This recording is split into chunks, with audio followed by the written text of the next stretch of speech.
Hello, my dear students. How are you? Hope you are doing well in this lockdown. But along with this, you are preparing for exams, isn't it? So now let's do our 8th standards books chapter, two memorable speeches. A very interesting chapter. So let's get started. On the midnight of August 14, 1947, Pandit Jawaharlal Nehru rose in Lok Sabha to address the nation with these words. आधी रात का समय था 14 अगस्त 1947 का, जब Pandit Jawaharlal Nehru death हुए। वो लोकसभा में उन्होंने उठकर अपने देशवासियों को इस बात के लिए भाषण दिया। और क्या था उनके भाषण का कंटेंट, ये हम अब पढ़ने वाले हैं। Long ago we made a tryst with destiny, and now the time comes to redeem our pledges. At the stroke of midnight, as the world sleeps, India shall awake to freedom. कहते कि बहुत समय पहले जो हमने अपने भाग्य से कमिटमेंट की थी और उस कमिटमेंट को पूरा करने का समय आ गया है। और जैसे ही रात के 12 बजेंगे, आधी रात होगी, सारी दुनिया सो रही होगी, लेकिन हमारा जो इंडिया है वो आज़ादी की एक नींद से, गुलामी की नींद से वो जाग जाएगा और उसको फ्रीडम मिल जाएगी। In his message to the press on August 15, 1947, he said, फिर उन्होंने प्रेस में एड्रेस किया 15 अगस्त 1947 को, और उन्होंने कहा, The appointed day has come, the day appointed by the destiny, the India stands forth again, after a long slumber and struggle, awake, vital, free and independent. कहते वो निश्चित दिन, वो स्पेसिफिक डे जिसकी सबको बहुत ज़्यादा उम्मीद थी, आज वो भाग्य ने हमें दे दिया है और आज भारत खड़ा है और इतनी लंबी नींद से वो जाग गया है। बच्चे, लंबी नींद थी, गुलामी की नींद, ठीक है। और इतने स्ट्रगल के बाद आज जो इंडिया है वो एक फ्री, एक इंडिपेंडेंट है, हो गया है। It is a fateful moment for us in India, for all the Asia and for the world.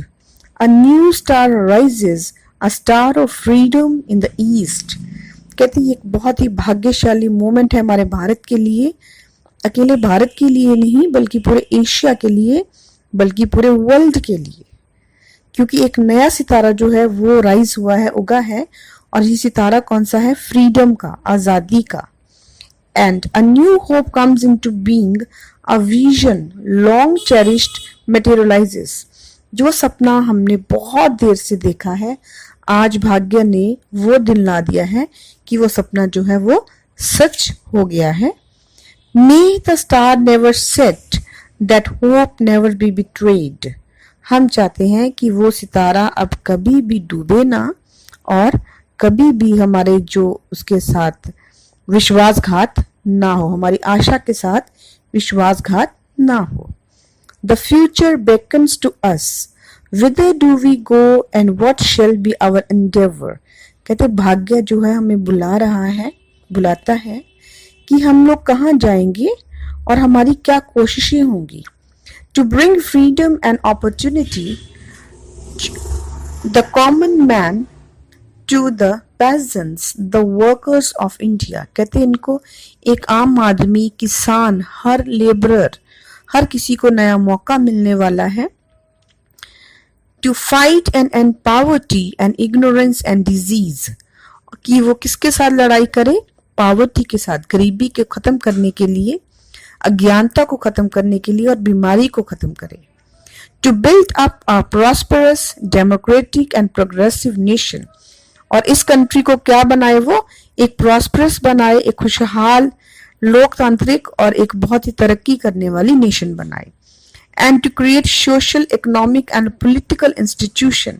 और हमारा जो देश है वो सामाजिक तौर पर, आर्थिक तौर पर, राजनीतिक तौर पर एक बहुत बढ़िया बने। Which will ensure justice and fullness of life to every man and woman. और हर इंसान, चाहे वो औरत है चाहे वो आदमी है, दोनों को बराबर का न्याय मिले और जिंदगी की हर जो खुशी है वो उनको मिले। We have hard work ahead. हमारे सामने अभी बहुत सारा हार्डवर्क करने वाला है. There is no resting for one of us till we redeem our pledges in full. हम तब तक हम आराम करने के लिए नहीं बैठ सकते जब तक कि जो प्लेजेस, जो सौगंध हमने अब तक खाई है वो पूरी ना हो. Till we make all the people of India what destiny intended them to be. और तब तक वो इंडिया के लोग वो ना बने जब तक कि भाग्य ने उनके लिए क्या सोचा है. We are the citizen of great country. हम बहुत महान कंट्री के नागरिक हैं. On the verge of bold advance and we have to live up to that standard. और हम उस जगह पर खड़े हैं, उस मुकाम पर खड़े हैं और हमें उस मुकाम तक पहुंचना है. Okay? So this was the first speech of Pandit Jawaharlal Nehru. Now we will discuss the speech of Swami Vivekananda.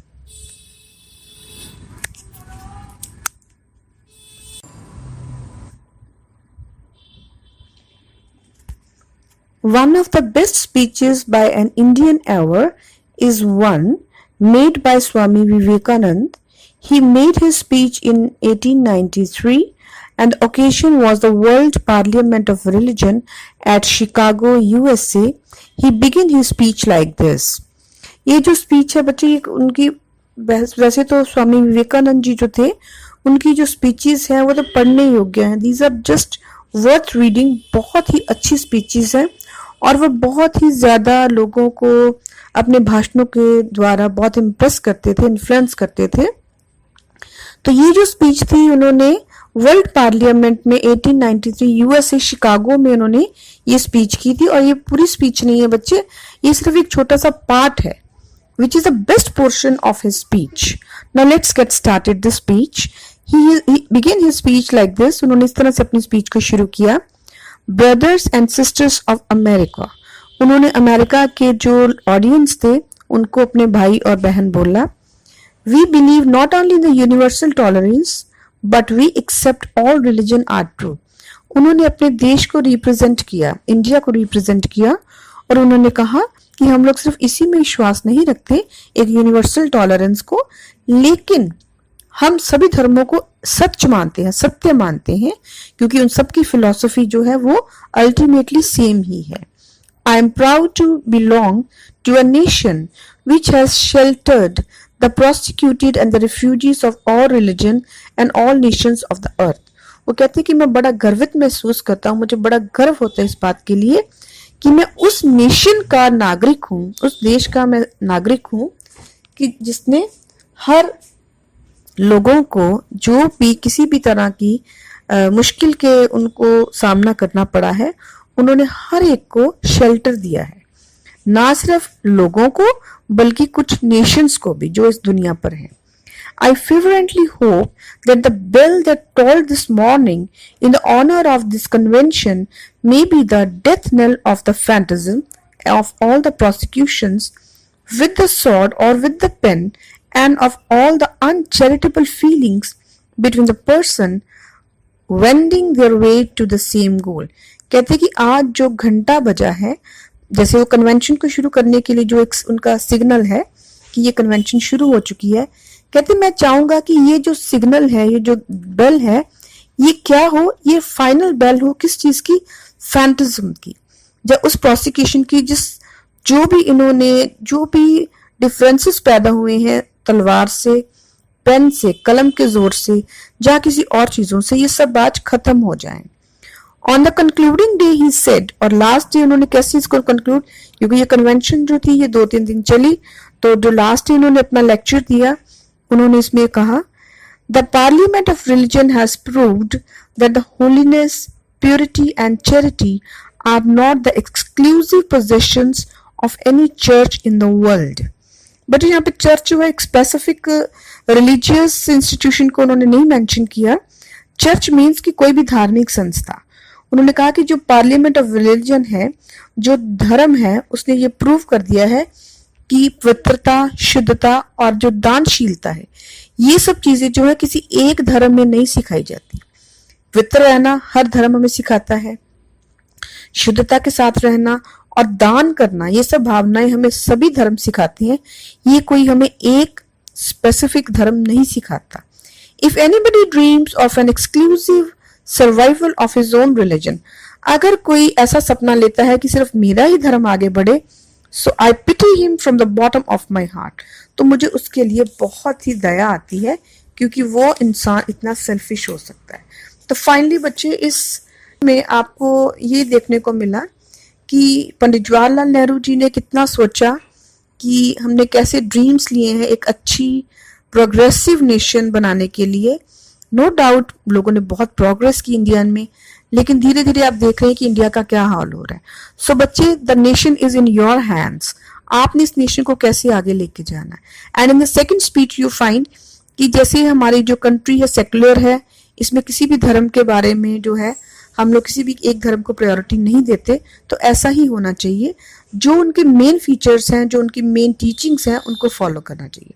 Hope you have. And my dear students, if you are new to my channel and if you like the chapter, so subscribe it and don't forget to hit the bell icon so that you will get the latest notifications very soon. Now it's a time to say bye bye.